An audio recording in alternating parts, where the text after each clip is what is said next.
Welcome to the morning update. I'm Erin Ramsey. Australians on JobKeeper and the youth allowance are set to get an increase. Federal Cabinet discussed the issue overnight and an announcement is expected today. It's likely to mean an extra $80 a fortnight for over 1 million unemployed Australians currently accessing the COVID-19 supplement payment. If passed, it will be the first real increase to the dole since the mid-90s. The fallout is already being felt after yesterday's announcement of a royal commission into Crown Casino. Crown Director Harold Mitchell has stepped down effective immediately with the inquiry to investigate Crown's suitability to hold a casino licence. Former Federal Court Judge Ray Finkelstein QC will oversee the Royal Commission.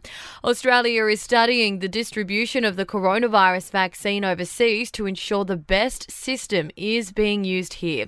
Deputy Chief Medical Officer Michael Kidd says the information will help streamline the process. In other countries, we're watching very closely to see the impact of the vaccination rollout. And of course, we'll be monitoring and documenting things very closely in Australia as well. Meanwhile, British Prime Minister Boris Johnson has detailed his plans for a staged easing of lockdowns in the UK.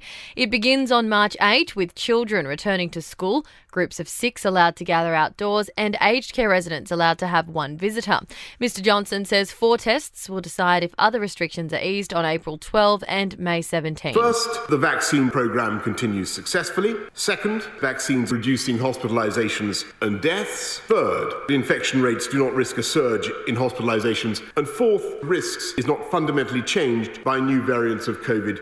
Airline passengers will soon be able to use an app to prove they've received the COVID-19 vaccine. Air New Zealand will be among the first to trial the digital health wallet in April on flights between Auckland and Sydney. And advertising on Facebook has declined following last week's decision to ban Australian news content. The federal government and a growing number of private businesses are withdrawing their ads. To sport, New Zealand has beaten Australia by 53 runs in a T20 International in Christchurch. The Kiwis scored 5 for 184 and bowled the Aussies out for 131 with 15 balls to spare. In rugby, the Waratahs name a new captain today for this weekend's game against the Brumbies after Jake Gordon was sidelined with an ankle injury. And in basketball, the Illawarra Hawks have beat the New Zealand Breakers 102-88 in the NBL Cup.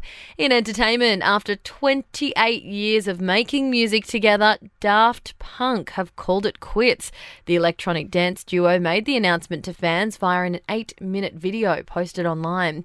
Prince Harry and Meghan Markle have made their first appearance since their pregnancy announcement on Feb 14. The Duke and Duchess made a cameo in Spotify's Stream On event, talking about their audio production company, Archwell Audio. We're using podcasting to drive powerful conversations that inspire, challenge, and educate.